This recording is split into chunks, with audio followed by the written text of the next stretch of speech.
But I think you're going to remember today, it's going to be a free nation that we're dealing with. We're going to have a very free and beautiful nation. It's going to be Liberation Day in America, and it's going to be a day that hopefully you're going to look back in years to come and you're going to say, you know, he was right. This has turned out to be one of the most important days in the history of our country.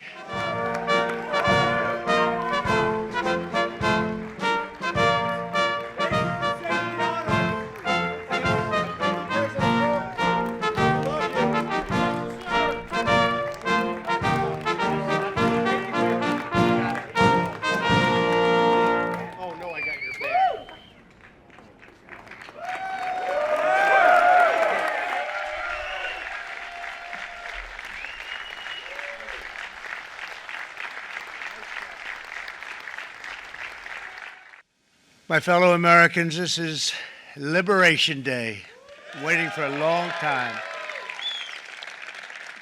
April 2nd, 2025 will forever be remembered as the day American industry was reborn, the day America's destiny was reclaimed, and the day that we began to make America wealthy again. We're going to make it wealthy, good and wealthy. For decades, our country has been looted, pillaged, raped, and plundered by nations near and far, both friend and foe alike. American steelworkers, auto workers, farmers, and skilled craftsmen, we have a lot of them here with us today. They really suffered gravely. They watched in anguish as foreign leaders have stolen our jobs, foreign cheaters have ransacked our factories, and foreign scavengers have torn apart our once beautiful American dream. We had an American dream that you don't hear so much about. You did 4 years ago, and you are now, but you don't too often, and for many years and decades even, you didn't hear too much about. Our country and its taxpayers have been ripped off for more than 50 years, but it is not going to happen anymore. It's not going to happen. Speaker Mike Johnson has done an amazing job. In a few moments, I will sign a historic executive order instituting reciprocal tariffs on countries throughout the world. Reciprocal, that means they do it to us and we do it to them. Very simple, can't get any simpler than that. This is one of the most important days, in my opinion, in American history. It's our declaration of economic independence. For years, hardworking American citizens were forced to sit on the sidelines as other nations got rich and powerful, much of it at our expense. But now it's our turn to prosper, and in so doing, use trillions and trillions of dollars to reduce our taxes and pay down our national debt, and it'll all happen very quickly. With today's action, we are finally going to be able to make America great again, greater than ever before.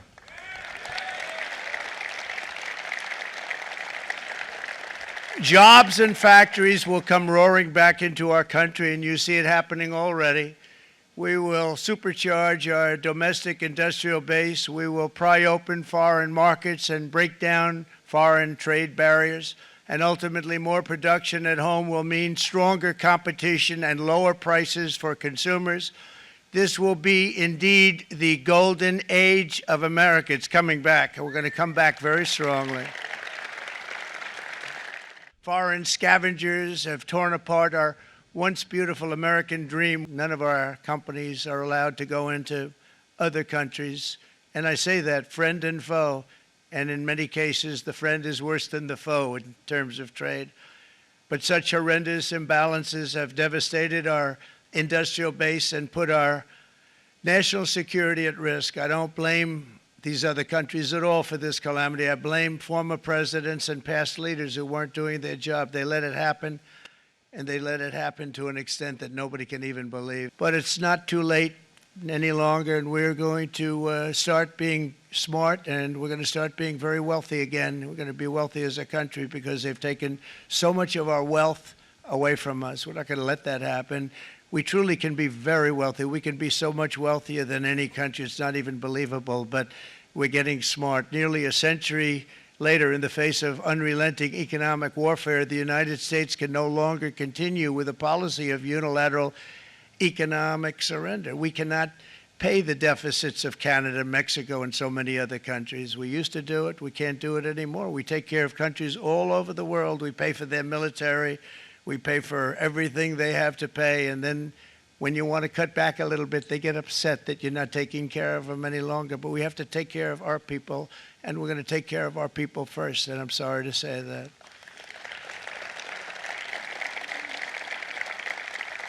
And today we're standing up for the American worker, and we are finally putting America first.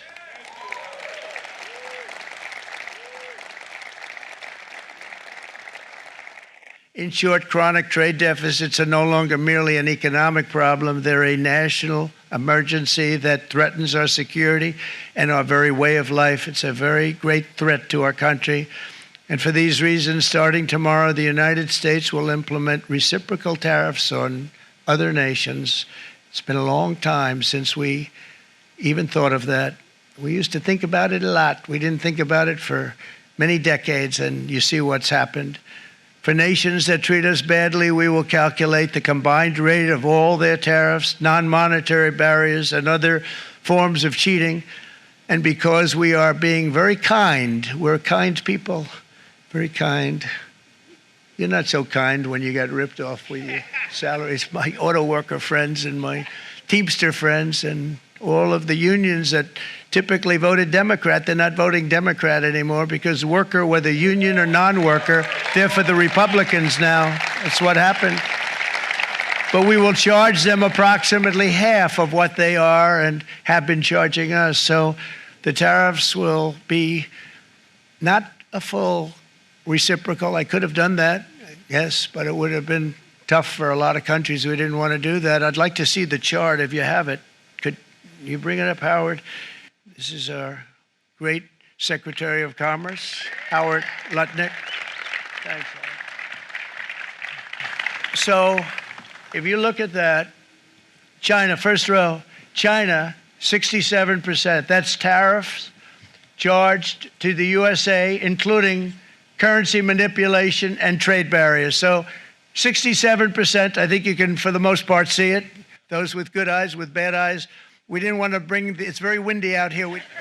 So it's 67%, so we're going to be charging a discounted reciprocal tariff of 34%. I think, in other words, they charge us, we charge them less, so how can anybody be upset?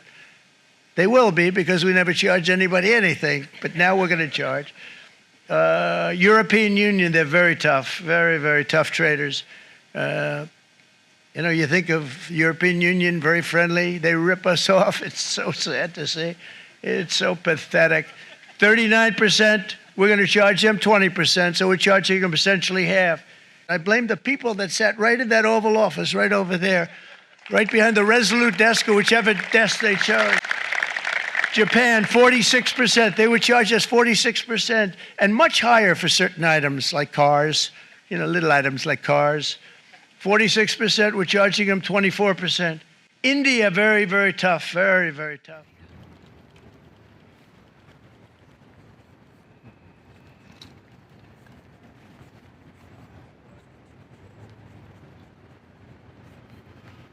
That's a 10.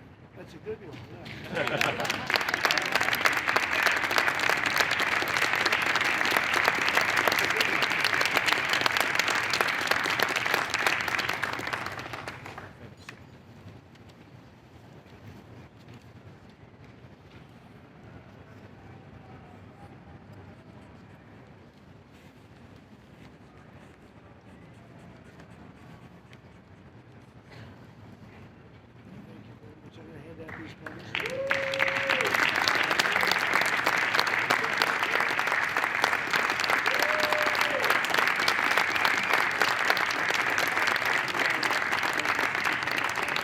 To any company that objects to our common sense reciprocal tariffs, again, reciprocal, back and forth, back and forth.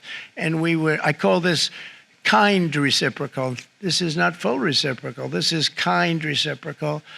But What we do is we cut it in half, we charge them. My answer is very simple if they complain. If you want your tariff rate to be zero, then you build your product right here in America, because there is no tariff if you build your plant, your product in America.